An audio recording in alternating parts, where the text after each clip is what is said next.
Pretty Girl Club. In this video, I want to talk about the triangulation tactics that Blackistan uses against exoticals.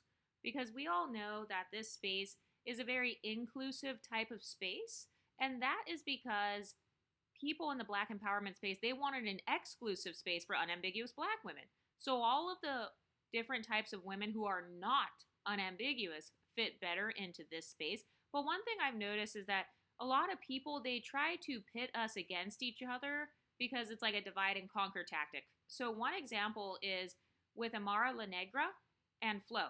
Both of these women would be considered exoticals because you've got a light-skinned monoracial Black woman, Flo, and then you've got a dark-skinned multiracial woman, Amara.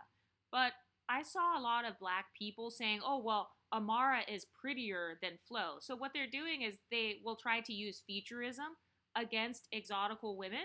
So they will try to compare you to a dark-skinned woman, maybe a dark-skinned mixed woman who has keener features, and they'll try to use that as a way to say that you're ugly. Some other women that they do this against are women like Tiny, T.I.'s wife. A lot of Black women think that long philtrums are ugly. So the philtrum is the distance between your nose and your lips. This is what makes a lot of people say that a person looks like a monkey. So I'm not trying to call anybody a monkey, but I notice a lot of Black women, they will call out mixed and light-skinned women with long philtrums, like Tiny, and then they will compare them to dark-skinned women with keener features and a shorter philtrum in order to call that woman ugly. Same thing happened with Hazel E. She also has both a broad nose and a long philtrum. And I also noticed that a lot of Black women, they call her ugly. So featurism is always going to be one of the main divide and conquer tactics in the exotical space. Number 2 division tactic of Blackistan is monoracial versus multiracial. So this happened with Halle Bailey and Tyla when Tyla could not hold her award and she handed it over to Lil Nas X, and then people accused her of trying to hand it to Halle Bailey and treat Halle Bailey like she was the help, and then they made it this big deal, and they tried to imply that because Tyla was multiracial, that she is more privileged than Halle Bailey, who is monoracial, even though both of them have damn near the same skin tone. The only difference is what? Their features and their hair. Both of these women benefit from isms, but the Black community wanted to place them on a hierarchy and make Halle Bailey feel like she was less valid than Tyla, or that she had less social status. In fact, Halle Bailey had to come out and say, hey, you guys, I'm cool with Tyla. Like, there's no beef between us. I didn't take anything she did personally. But that is another typical tactic that Black women use to make all of us feel isolated. They want you to feel, if you're a monoracial, light-skinned Black woman, they want you to feel like you're always going to be beneath somebody who's mixed race. You know, you're never going to fit in because you're just Black. So that's another humbling tactic. That's a way of triangulating you, because they want you as a light-skinned Black woman to keep caping for the dark-skinned Black community. They need you to be their representation. They don't want to represent themselves. They want to hide behind light-skinned Black women's phenotypes. So they really need you to stay in that position of being their emotional punching bag and being their mule. Another tactic that they'll do against mixed race exoticals is dark versus light-skinned. So this happened with Chili from TLC. We all know that Chili is obviously mixed. Remember when people were saying that Chili and Karrueche Tran look alike? And then you had Black women saying, she doesn't look like Karrueche Tran, she's too dark. In fact, they recently called Chili burnt. They said that she looks like burnt caramel, and like, how dare you call yourself caramel? You're not caramel, you're too dark. You let that hair texture get to your head. So that's a common division tactic that Black women will use against mixed women. They want to divide us up based on our skin complexions. And they want the dark-skinned mixed women to feel like they're not as valid because they're too dark. Another triangulation tactic that they use against the exotical space is light-skinned versus white-skinned multiracial people. So Regular Degular Black Girl, she made an excellent video on this recently, how somebody was trying to compare Halle Berry to Meghan Markle or Halsey, or people who have more of a white adjacent skin complexion. That is a common thing that they will use against you if you're already lighter skinned and you also happen to be undeniably mixed. What they'll try to do with you is they'll try to say, oh, but you're still not white passing. You still don't look as white as Halsey. So you're not as valid. Halsey's more privileged than you. Jenna Frooms is more privileged than you. So that's another triangulation tactic. They want you to feel isolated, like your identity is not valid because you're not high yellow enough. You're not beige enough. You're not white passing enough. You're not pale enough. Another triangulation tactic against exoticals is the use of texturism. Black women will try to convince you that your hair is not as loose textured as you think it is. They will call you out and say that you have nappy hair, or they will accuse you of trying to look more ambiguous than what you do. So Doja Cat is an example of this. They were bullying Doja Cat so bad to the point where she actually shaved off her head and then she like took a picture of it and made it her album cover or something like that. But there were a bunch of people that used to tell Doja Cat when she would wear wigs, they'd be like, oh, well, she's going to rip off her hair underneath that. I know her hair is screaming for its life under that wig. I remember all of the comments that people would make about Doja Cat because she does wear a lot of wigs and stuff. So a lot of black women tried to use Doja Cat's own 4C hair to invalidate her beauty, or they tried to throw it in her face like, ha ha, your hair is going to break off from all those wigs. Another example of black women using texturism as a humbling and triangulation tactic is with Beyonce. So Beyonce, remember when she did that hair care line and then people were like, all those weaves and wigs that Beyonce wears, oh no, you better show yourself on camera with long hair. I better see you doing a wash and go. Like they put all of these stipulations on her. And that's because black women want exoticals with type 4 hair. They want you to feel like you are inferior to someone who has a looser, kind of like a Zendaya hair texture. They want you to feel inferior. They want you to feel like you'll never quite fit in because of your type 4 hair, because it's so nappy. And then notice how with Beyonce, even after she did the commercial where she showed herself with her natural hair, then they were like, oh no, that's a wig. Oh, she has microlinks. Well, she was bleaching her hair. It naturally loosened her hair texture anyway. And then they tried to pull up older videos of Beyonce's hair looking dry or, you know, like looking like it's a synthetic wig or something like that. And then they're like, oh, this is what Beyonce's hair really looks like. So if you're an exotical with type 4 hair, a lot of people will try to use your type 4 hair to quote unquote expose you as not being exotic enough. So notice how all of these triangulation tactics so far, they're always triangulating you against another exotical because they can't humble you with an unambiguous black woman, I've noticed. I've noticed that they can't humble you with that because they have hierarchy thinking. They will try to humble you by using an exotical who has a looser hair texture than you or someone who has a whiter skin tone than you. Another humbling tactic black women use against exoticals is featurism in terms of your eye color. So they did this with Kat Graham. I guess Kat Graham like wears contacts or she has worn colored contacts in the past or something. So people were pulling up Kat Graham's pictures, especially when she did that Vogue thing where she had her natural 4C hair and she was like crying, you know, she was being very vulnerable. So they were pulling up older pictures of her with her 4C hair and they pulled her up where her eyes looked darker. And then they were trying to use her dark eyes to try to compare her and say, oh, you don't have naturally light eyes. You may be light-skinned and biracial, but you still have dark eyes. So they are actually trying to use her darker eye color as a way to make her feel isolated or make her feel like she's not enough. And notice how with Doja Cat and with Kat Graham, black women use their own beauty enhancements as a way to humble them. So with Doja Cat, they did it with her wigs. They noticed that she wore wigs, so they were like, oh, you're wearing wigs because you're insecure and you're ripping out your 4C hair. Then with Kat Graham, they noticed that she wore contacts, and they're like, oh, you're wearing contacts because you don't embrace your dark eyes, because you just wish that you looked like somebody who had naturally green eyes, and you don't have that. Another triangulation tactic that is used against exoticals is the you're not biracial argument. So they're trying to say that because you're not at least 50% of another race, or because you don't have a monoracial white parent or a monoracial Asian parent or something, that somehow you are less valid and you don't look biracial. They try to pretend like all biracials come out looking more white passing, and because you are triracial or multi-generationally mixed, kind of like a Creole. I notice they do this a lot with Creoles. They do this a lot with women of Afro-Latina ancestry. They do this with a lot of Black and Arab mixed race women. They'll try to say things like you're not biracial or you don't look mixed. So an example of this is with Beyonce. Remember how in the Selena series, they had that scene where Beyonce as a child looked at Selena in the mall and everybody was saying, well, Beyonce's not biracial. Why did they get a biracial girl to play her? And so they're trying to pretend like Beyonce doesn't look like the girl in the film, when Beyonce clearly does have that same phenotype. So that's another triangulation tactic. They try to pretend that triracials and biracials can't look alike. They try to pretend that light-skinned black women or mixed women can't look alike. They try to pretend like a dark-skinned woman and a light-skinned woman like Karrueche Tran can't look alike when they can. We all know that this is the case, that we can look alike. Our identities get mixed up with each other all the time. But they want to deny your ambiguity. That's a triangulation tactic. They just want to make you feel isolated from the rest of the exotical women who can relate to you.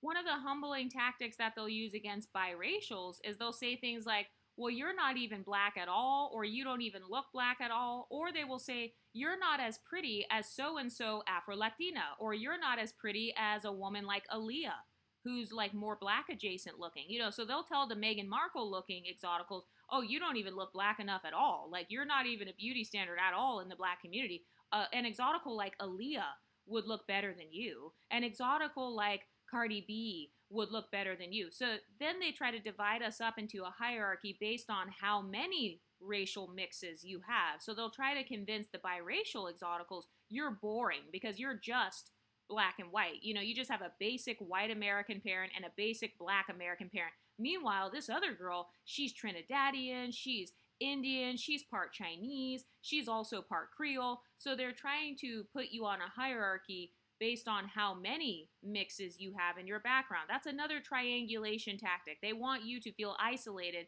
like you being biracial is just boring. Like, oh, everybody's biracial. We see biracial people all the time. That's not even a big deal. You're not special.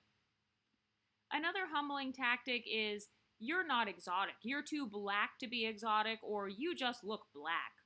As if looking black takes away from your beauty, or as if looking black takes away from you being mixed. So what these people are doing is they're admitting that the more black ancestry you have, the less valid you are as a mixed person. So if you're 75% black, for example, that would make you less valid than someone who's only 25% black. So essentially, the more non-black adjacent you are, the more valid your mixed race identity is. So these are hierarchy thinkers. They're triangulating you. They want you to feel like you're too black to fit in with mixed people. They want you to view your blackness as a glass ceiling. They want you to view your blackness as something that holds you back from being exotic, as opposed to something that can help you to be exotic. Who's to say that being black has to be regular, or being more black adjacent as a mixed person has to be regular? So an example of someone who tried to do that was Paris Milan. This is when she said that Jordan Childs just looks black and that she can't compete with non-black Latinas in terms of beauty. So she was essentially saying your black features make you ugly. Your black features make you regular. Your black hair texture makes you average in comparison to these other more beautiful, more non-black women. So they're trying to use that hierarchy thinking to triangulate you and make you feel isolated so that you come back in the black community. So they're trying to kind of put you in your place, which is at the bottom with them.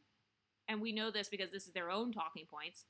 They will say that they're at the bottom. So they're basically saying, how dare you think that you're something special? You're too black to fit in with your other side. And that's another humbling tactic, actually. Your white side won't accept you. The Asian side won't accept you. Biracials won't accept you. I've heard them say that to light-skinned black women in the exotical space.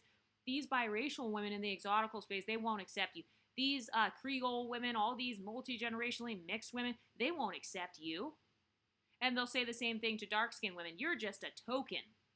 They don't actually want to be your friend. They're just using you so that they don't look colorist. So they're essentially telling you, as a dark-skinned exotical, you're too dark for light-skinned women to want to be friends with you. Do you hear the internalized colorism that they're trying to project into the exotical space? You're too dark. There's no way that anyone in the exotical space could actually accept you as a dark-skinned woman who happens to be mixed, or as some sort of East African woman or something who has these keen features and this curly hair. Oh no, all of those women who are light-skinned, they all think they're better than you. And then they'll tell the light-skinned black women, all of the women who are actually mixed and not monoracial, they think they're better than you. And then they'll tell mixed women, all of the women who are more white passing, they all think they're better than you. Then they'll tell the more white passing women, your white side won't accept you. You're still not white enough for white people. So do you see how no matter what your identity is, you are never good enough in the eyes of Blackistan? They will never acknowledge that you're good enough or that you have a fluid identity or that you can fit in other spaces. They'll acknowledge it amongst themselves, though, when they think you're not listening. But acknowledging your identity is a way of acknowledging your privilege. So that's why they want to move the goalpost or pretend that your identity doesn't exist. Something else they'll say is, you barely look mixed. You just barely look mixed. You need all 4 grandparents to look mixed. So first of all, what is looking mixed? It's benefiting from isms. So what they're really saying is you barely benefit from colorism, texturism, or featurism. Or you only benefit from colorism. You don't benefit from colorism and texturism, like so-and-so other person. You don't benefit from featurism, Hazel E. You only benefit from colorism and texturism. So they will try to use whatever ism you do not benefit from as a way to isolate you. Once again, that's a triangulation tactic. They want you to try to fight to come back into the unambiguous community with them. They want to make you feel stupid and humiliated and isolated so that you become silenced and feel dumb and then go right back to the Black community. They're trying to scare you out of having a YouTube channel or making these comments or being confident in your identity. And let me tell you another common one that some mixed race people or biracial people will use against you. These are mixed or biracial people who are in Blackistan. They're Black identified. Generally speaking, they tend to date Black men as well. And if you look at some of their YouTube channels, you'll see that they have a lot of Black men on their panels and stuff. So they'll say things like, well, I'm 50% white and I only identify as Black. So how dare you at 40% white identify as biracial? You're not biracial enough. You're not white enough to identify as mixed. You're not light-skinned enough. You're not more white passing than me. So it's basically that argument of, if I don't get to identify as mixed, neither do you. And I've also seen some light-skinned people policing other light-skinned people, and it's that same argument. If I don't get to identify as light-skinned, neither do you. How dare you be a shade darker than me and you identify as light-skinned? I identify as brown-skinned, so you have to identify as brown too.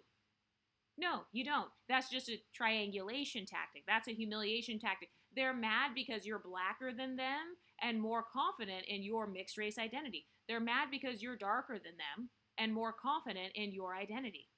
So it's triggering to them because they're like, wait a minute. I was supposed to be confident in my identity this whole time? I was supposed to be utilizing my privileges to succeed this whole time? Oh, shit. And now you got this dark-skinned mixed woman. Who does she think she is, being darker than me and identifying as biracial? Who does she think she is? So they're trying to invalidate your identity because their identity has been invalidated. So it's that mindset of, if I don't get to be privileged, neither do you. If I don't get to identify as light-skinned, neither do you. If I don't identify as biracial or mixed, neither can you. So they have this mindset where it's like everybody has to be the same as them. So it's very closed-minded. Another triangulation tactic is attempting to turn the exotical space into a beauty contest. They'll be like, oh, well, you're not as pretty as so-and-so other exotical. You're not as pretty as Aaliyah. You're not as pretty as Ryan Destiny. You're not as pretty as Justine Skye. And then, of course, when you ask them, oh, what's prettier about this other person? Then they can't answer. Well, yeah, it's because they just wanted you to feel ugly. They just don't like that you think you're cute. So it's that mindset of, oh, she thinks she's cute. Let me try to humble her really quick by using another woman who's also pretty and has the same exotical type of phenotype as her. So they'll make it into a beauty contest. Something else that people do to triangulate exoticals is they make it into a YouTube popularity contest. So they'll say things like, oh, you're just trying to relate to Exoticals United. Oh, you guys are Exoticals United's minions. You're just a sidekick. You're just the dark-skinned sidekick in the exotical space. They don't really want you there. So they're trying to make it some sort of popularity competition, or like you're not as valid if you have a smaller YouTube channel, or you're not as valid if like you're not as popular or something, or if you just started, or your editing's not as good. So do you see how no matter who you are in the exotical space, there's some trolling for everyone? They want to triangulate all of us so that we can all turn on each other. Or sometimes they'll even start false rumors. Like I've had people do that before. They'll be like, oh, did you see so-and-so Exotical's new video? I think she was trying to take digs at you. And it's like, no, that person was just trying to make us get mad at each other. You know, they want us to have that fear of not fitting in, and they want us to like create a hierarchy so that this space gets destroyed. And I know that because there are some content creators who are watching us. They're waiting for us to not get along. You know, they're waiting for Exoticals to fight with other Exoticals so that they can like make videos about it. They loved seeing the Exoticals argue with each other. You know, they love seeing us dividing ourselves up. But if there's somebody that is being mean to me or something, I will just ignore them, because a lot of them want to see us not stay on code so that they can like make fun of us. Anyway, what do you ladies think? Let me know in the comment section, and I'll talk to you next time. Stay pretty, ladies.